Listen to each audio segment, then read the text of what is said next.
In Contents, click the Buildings layer to highlight it and choose Feature Layer, Data, Fields to open the Fields view. Click to add a new field.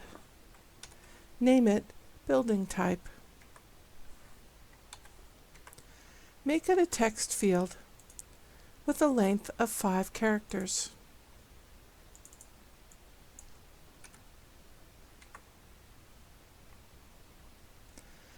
Click in the Domain box and select Add New Domain. Name the domain Parcel Type and enter a suitable description. Create 2 codes, COM, Commercial, and RES, Residential.